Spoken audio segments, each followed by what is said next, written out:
I think I'm leaving that one in. It was somewhere in September and the sun was going down when I came in search of copy to a darling river town. Come and have a drink, we'll call it, it's a fitting name I think. It was raining for a wonder, up and come and have a drink.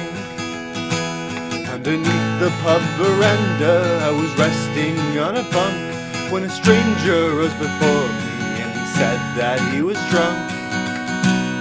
He apologized for speaking, there was no offense he swore.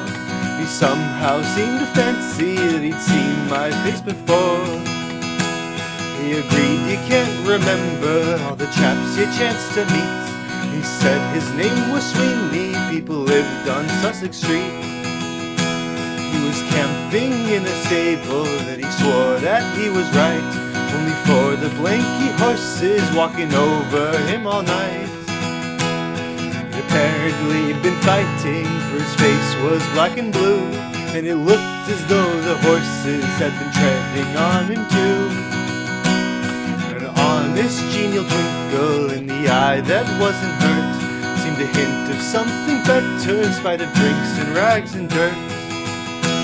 He was born in Parramatta and he said with humor grim he'd like to see the city ere the liquor finished him. But he couldn't raise the money, he was damned if he could think the government was doing here. He offered me a drink.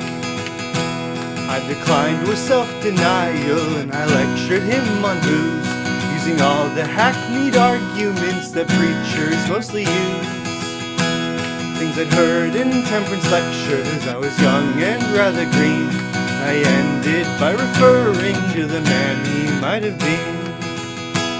But he couldn't stay to argue, for his beer was nearly gone.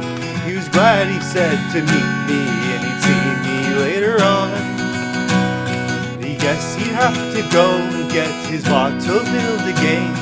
He gave a lurch and vanished in the darkness and the rain.